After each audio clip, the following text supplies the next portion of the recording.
Now, the way I found out about my family's history is from Friday night gatherings. Now, in every culture,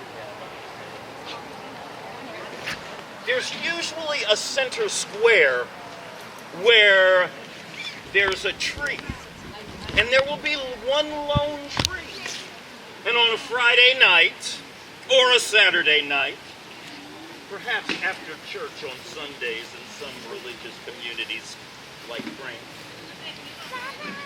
you will come out to that square, and under that lone tree, people will begin to tell their stories. And one storyteller after another will begin to tell stories. Now that's the way it is in communities. And to bring all of our rain harvest festival together, one of the largest, most ancient communities in all of Rhode Island would have been right over there by Mashapog Pond. This was the center for a very, very ancient culture.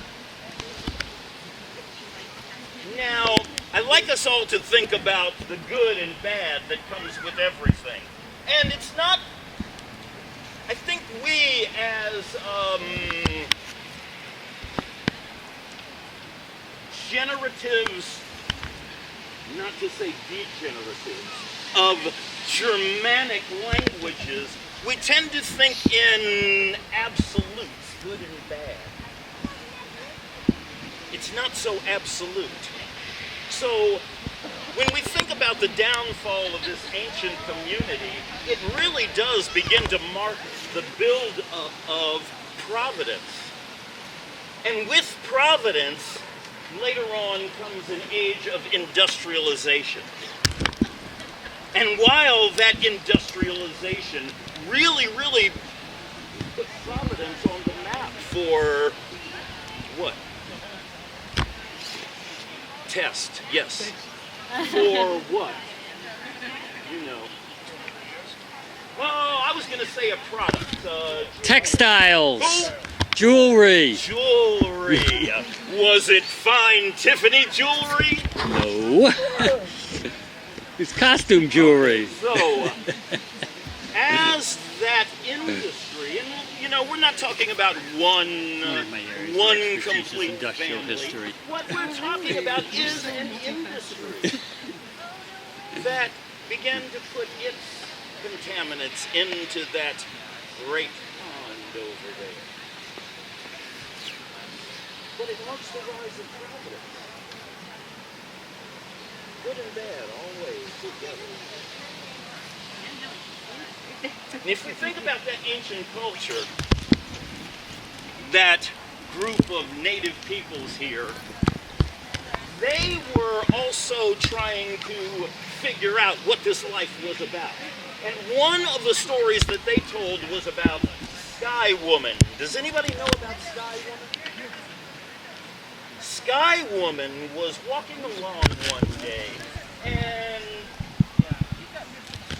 I could spend a whole lot of time telling you the absolute story of Sky Woman, but just let me tell you that my grandmother used to run all of these stories together. My grandmother was a Choctaw and African American, so I have always been interested in these intersections of culture. Now, my grandmother would say, Sky Woman was walking along one day, and anybody know about Miss Kravitz from Bewitched? I heard a laugh. You do, yeah, okay. Do you know Miss Kravitz? Miss Kravitz was that neighbor in Bewitched who was always looking out her window and trying to figure out everything that was going on. And these people saw this great light falling from the sky. And this, in fact, this great light was Sky Woman. And because of her curiosity, saw a little hole in the clouds. Now, Sky Woman was of the Sky people culture. She didn't know anything about what went on below ground here. And so when she saw this hole for the first time, time, like Mrs. Kravitz, she kind of looked down there and not wanting to get too close, like put your foot in it, it could be all over, bro.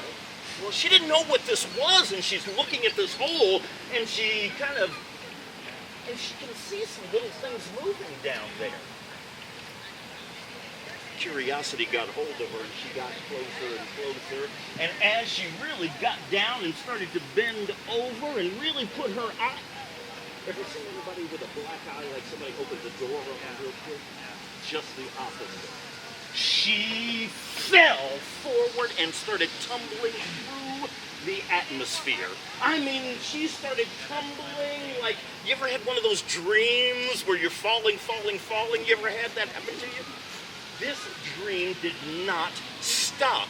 And as she was tumbling through the atmosphere, of course, all the beings, all the animals on this planet were looking up, and they saw this great light coming, and light was something that was very special. And I tell you once,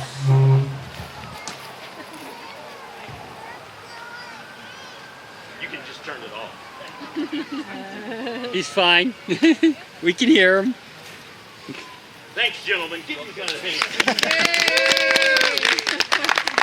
It's like everything, right? Doesn't come on time, but it comes when you need it. Anyway, Sky Woman's falling, and all the animals see her. Now, if you want to know more about Sky Woman falls to earth. Sky Woman is pregnant. Sky Woman has a daughter, and from her daughter comes the Trinity. Anybody know what the Trinity is? Corn, bean, and squash. What? Not in that context. Corn, bean, and squash. Corn, beans, and squash. That's what happens when you study anthropology. Now, I told you that story to tell you this one. The animals got together that time, and they helped cushion the landing at Sky Woman. Now, they helped cushion the landing on Sky Woman, and she fell into what would have been the ocean, but a large sea turtle came up. And all the animals put mud from the greatest depth. Now, they sent Beaver down, and Beaver couldn't get to the bottom of the ocean. They sent down Otter, and Otter, as playful and as maneuverable as he was, couldn't get down. The least little one that they thought would reach the bottom was Muskrat. And he brought up piles of earth and piled it on that turtle's back. And that marks the beginning of this place that we call Turtle Island, which is North America. Now, I say all that to tell you this story, which was told to me by Catherine Ross. She is a wonderful storyteller. You have to learn this song, though, before you can listen to the story. It goes like this. I know you're a good singer, so you're going to have to... Yes, you are. You're going to participate in this. Never know. Oh, no. Careers are made with this kind of people. Here we go. It's really simple. You left me out here all alone. You left me out here all alone. So I'm singing. I sing my song. Bum, bum. Now, all of you folks don't feel good about singing. You can always do the bum, bum.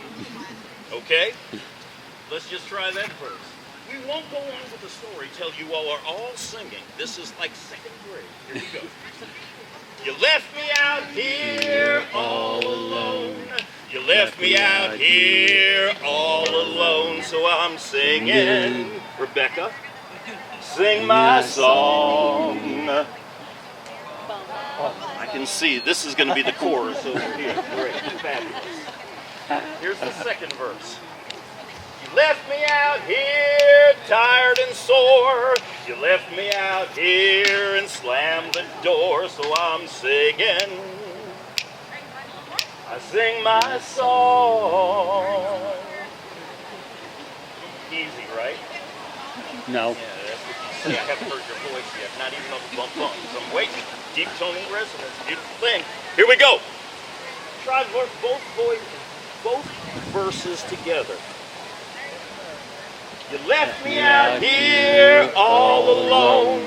You left me out here all alone. So I'm singing. I sing my song. Boom, boom. You left me out here tired and sore. You left me out here and slammed the door. So I'm singing. I sing my song. Here's the chorus. I sing to the trees. And I sing to the seas. And I sing my song, and I'll sing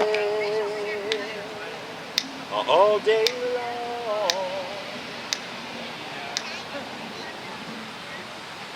You got it. Okay, now I want to warn you, you will all hate me tomorrow morning, because this song will go into your head like an earwig. An earworm. For the next week. You're going to be thinking. Oh, yeah. You got kids? Anybody got kids?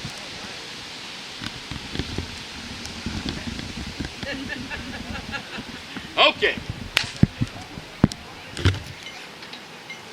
So like I said, in that case of Sky Woman, the animals all got together. And they cushioned her landing. But the reason why they were all able to get together was because of the experience that I'm about to tell you. Now, Eagle was going to have a meeting. It was a big meeting, and they needed to talk about important things, and it needed to be discussed. And it needed to be discussed succinctly, which meant that they said Rabbit could not be told. Rabbit only wanted to talk about rabbit things and rabbit clothes and rabbit food and rabbit designer, whatever it was, before you could even get to the crux of what you needed to get to. So because they needed to get to stuff really quickly, they needed not to have rabbit. So they gave the assignment of telecasting, broadcasting, all this news of the meeting to the chickadees. Now, have you ever seen a chickadee fly? I have. And how do chickadees fly? And are they quiet? They call all the time. And thus, as the chickadees were flying up and down and hither and yon, of course they could not give the news that Rabbit was not to be invited. They were just letting it all out willy-nilly. Everybody knew that Rabbit was not to be invited. Rabbit, in fact, was under a raspberry bush just... And one of those chickadees came down and flapped that news. Rabbit jumped up and he... Well, I have things to say, and Rabbit took off running down the trail. I mean, Rabbit was so fast. Of course, he caught his foot on the roots of a tree or something like that and went tumbling over. He skinned his knee and messed up his paw, but after rubbing those things, he started taking off again. And this, of course, slowed him up getting to the animal meeting house, the Great Lodge. And when he was almost to the Great Lodge, of course, the person that was closest to the ground, Turtle, was at the back of the lodge, and Turtle could feel the vibrations of Rabbit running along the ground. Turtle knew exactly what to do, and he started moving over to the two big doors at the end of the Great Lodge, and he picked up the big bar, and he put it over the two closed doors. And when he put it down, Rabbit had just reached the outside of those doors. Rabbit tried to... He tried to push those doors open, and he was trying and trying and trying. He was even screaming on the outside. And of course, everybody was ignoring Rabbit.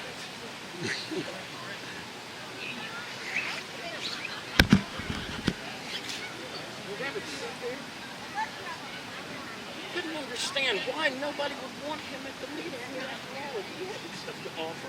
Even though he wanted to talk about rabbit garments and rabbit clothes and rabbit food and anything else that rabbits like to do, but he had important things to say too. And so he sat down on the two steps out there. Rabbit always carried his banjo with him almost everywhere he went. He pulled that banjo around front, and he was kind of a blues musician, you know. And the blues isn't there to make you sad at all. The blues makes you happy. And so he started singing that song. Started off kind of forlorn, but it picked up in tune just a little bit. It started off kind of, you left me out here all alone. You left me out here all alone, but I'm singing. I sing my song. You left me out here tired and sore. You left me out here and slammed the door, but I'm singing. I sing my song. I sing to the trees, and I sing to the seas, and I sing my song, and I sing all day long. You see how that works? You left me out here all alone. You left me out here all alone. So I'm singing. I sing my song. You left me out here tired and sore. You left me out here slammed the door. So I'm singing. You sing my song. I sing, and I sing to the seas, and I sing my song, and I'll sing all day long. Well, you see how that works? That song started getting faster and faster, and old Rabbit was out there getting happier and happier. You know, you ever seen a rabbit's foot? That foot was just going crazy, and inside, Old Eagle is trying to conduct business. And finally, Old Eagle just had enough. He didn't have to ever say anything. You never seen a mama give a face to a younger person, and it cuts him right off? Well, Old Eagle gave mama face to old Panther. Panther knew exactly what to do. Panther went on back to those two double doors. He pulled up that bar, threw it to the side. He opened up those two back doors. He walked outside. He grabbed that banjo from old Rabbit, and he must have smashed it into about 1,000 pieces. Well, it was still all together, and it was 1,000 pieces, and he waved it at Rabbit and said, "I'll give this back to you when we're finished our meeting." And he walked on back inside, and he closed the two doors, and he picked up that bar and put it across the door, and the animals started their meeting all over again. And that probably went on for maybe 15, 20 minutes.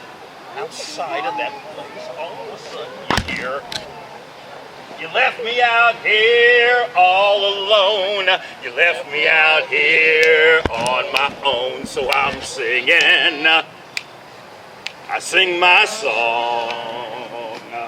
Bum, bum. You left me out here tired and sore. You left me out here and slammed the door. So I'm singing. I sing my song.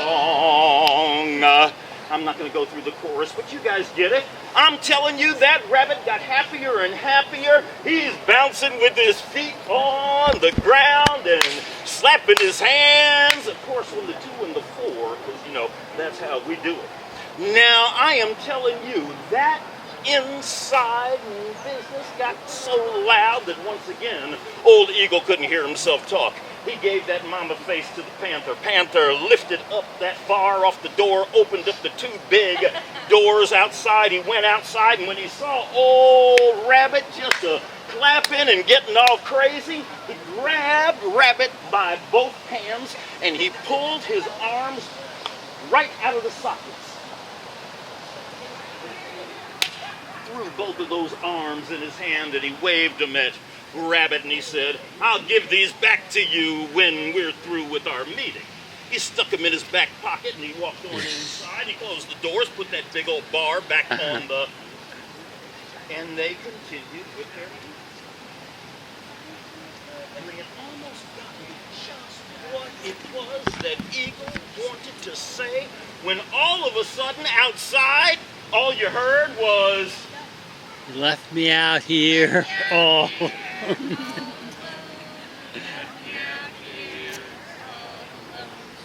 Singing, sing my song. Nice! Give these folks a hand over here, because this is our chorus. I got you. All right, now, we're not going to do the whole song, but you imagine what had happened. This song, again, got so crazy. Rabbit's just bouncing his feet on the ground. That Panther lifted up the bar off the back door. He opens up the 2 big doors. He comes out. He sees Rabbit making all this noise. He grabbed Rabbit by the feet and T-bones him, you know, just kind of pulled both of his legs right out, and I'll give these 2 things back to you after our meeting. Looking at the faces of these folks over here, I believe some of these folks work for PETA. Now, he stuck those legs in his back pocket and he went on back inside, and they really started to talk about the very thing that old Eagle wanted to get to, when all of a sudden, outside on that front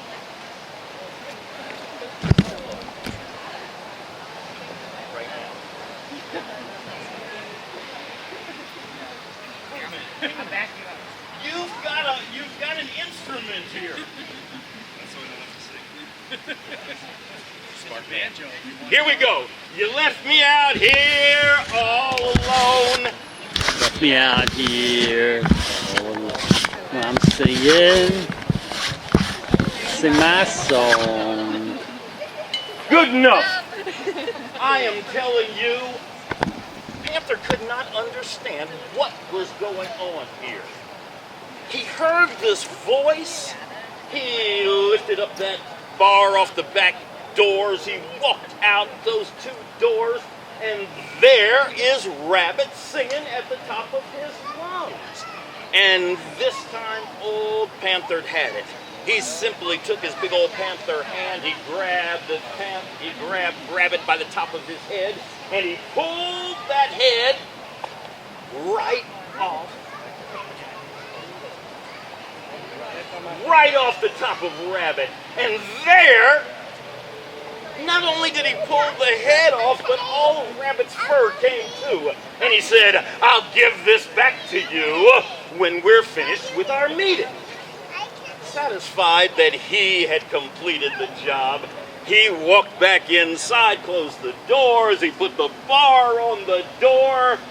Eagle finally got to the exact problem when outside all you heard was, you left me out here all alone. You left me out here all alone. So I'm singing. Sing Panther my sitting song. in back going, I'm singing? How is he singing? He's got no head. All of the animals were looking at this. panther is even in the back of the room, shaking the bloody thing in his arms. They pull the bar off the door. They open up. And all the animals walk outside and surround what was Rabbit. And there, on the front steps of the great lodge, was this beating heart, just singing, "You left me out here all alone. You left me out here on my own, and I'm singing, sing my song." All the animals suddenly looked around, and they looked at this beating heart. And right there, they realized that if a man has a song in his heart, there's absolutely no stopping it. And at that moment, all their hearts came together. They called Anansi the lazy one from inside. They took the arms, the legs, the head. Anansi did his finest stitchery all over Rabbit, putting him right back together, and it all came together at his tail. They didn't quite know what to do with that tail, and it was in a knot, and it was all discolored, so Anansi just simply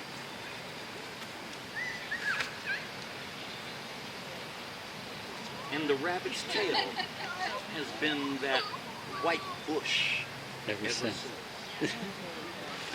That is the true story of Rabbit from our Native American tradition of Choctaw and Cherokee people for you.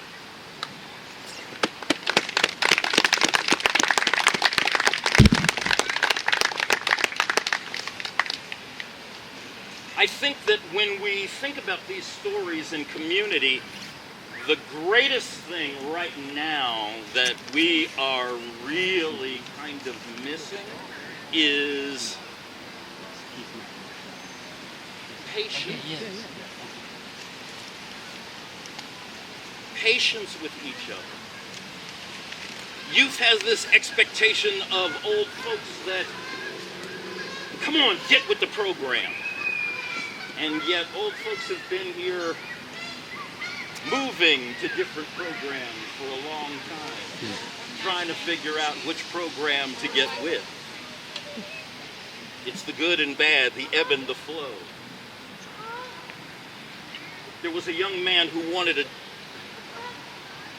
well, let me just first tell you, he and his mother were so poor that every day, basically, all they could do was raise and gather the baby vegetables that would appear week by week on this little peninsula that they lived on near the water. And every day the mother would gather these baby vegetables and she would put them in a basket of some kind, and she would carry them into the marketplace and she would sell those vegetables, always keeping enough for them, and she would buy some more of the supplies that they needed. And every day she would do this. And one day she asked her son, she said, "If I could buy you something,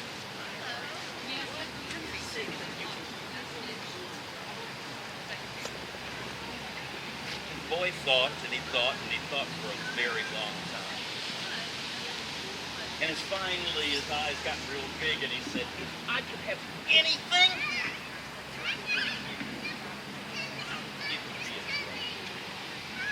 it would be a drum." And of course the mother just thought,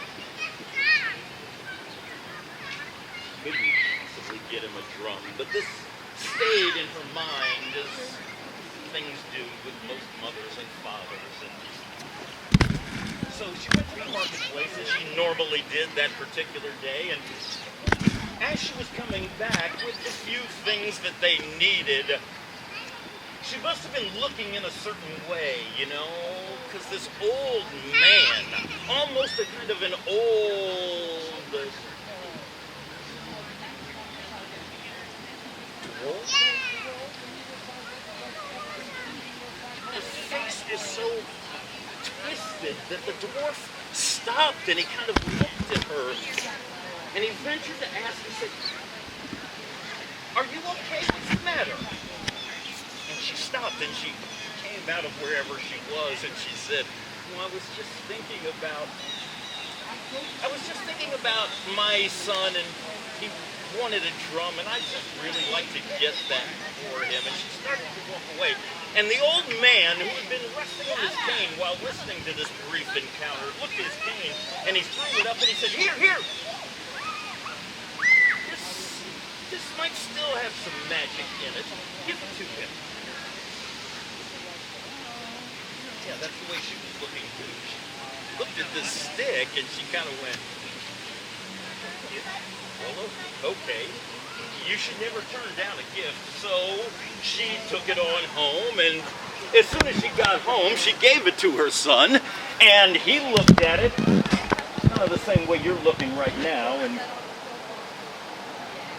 but the inventiveness of children, he grabbed that and he lifted it up, and pretty soon he was throwing it up in the air and catching it, and after a while he was counting the number of times he could throw it up and catch it, and pretty soon that thing had invented and morphed into about 50 different games, and he found himself a long way away from where he had started with his mom. And as he was just throwing this stick up and having fun, he came across this person trying to make some bread. And it wasn't too much fire under this bread, and you could hear this person kind of mumbling things under his or her breath and trying to get the flames to start, but nothing was too successful. And when the young man came over, he said, "What's going on here?" And the person said, "I can't figure out. The wood must be green. It's not starting. I can't get it to start." And the young man looked at this stick that he had, and he cracked it a couple of times over his leg, and he said, "Here, take this, try this." And almost as soon as she put that stick on the fire welled up in fire. And pretty soon you could smell that. You know the smell of bread when it's rising? Oh, yeah, I know. Oh, man, you can hardly almost wait till it doesn't have to even quite be done. It smells so good, and the young boy, seeing that he was kind of successful and it helped somebody, he was happy, and he turned and he started to walk away, and the person there at the hearth said, No, hold on, wait, here. Threw him a loaf of bread, and he caught it, and without expecting another one, suddenly another loaf of bread was coming at him, and so he's walking down the street, and he's got these loaves of bread now, you know, and they're kind of hot. So he's throwing them up and down and up and down and up and down, and oh man, just as he starts to bite into one, he hears this cry.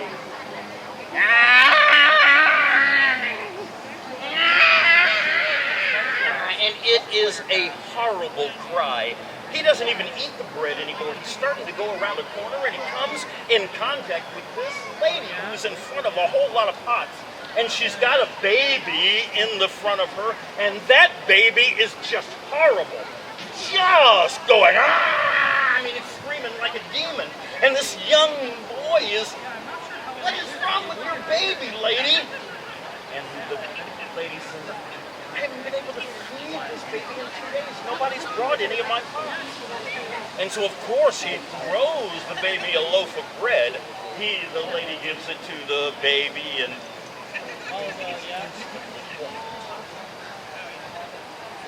just as he starts to take a bite himself, he looks at that loaf and thinks that baby might need that loaf, and he tosses that to the lady too. And he starts to turn and walk off, and the lady says, Hold on. take one of these pots.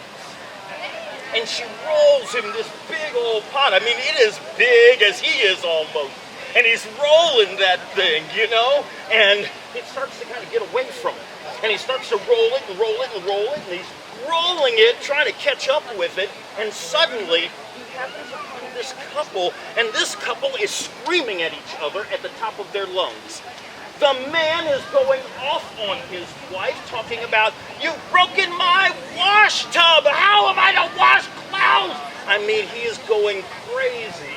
And the wife is just yelling right back at him, and nothing is getting accomplished. The young boy slows that pot down, and he's looking at these two arguing, and stop!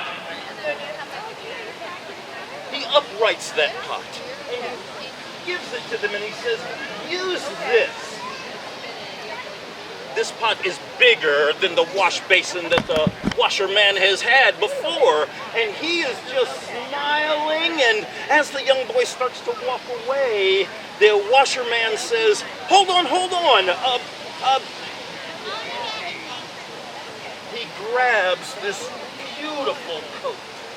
And he pulls it up and he puts it on the young boy, and the young boy has more sleeve and more tail than he can even use, but the young boy is walking down thinking about how regal he's looking as he's dragging more material behind him than he has on him.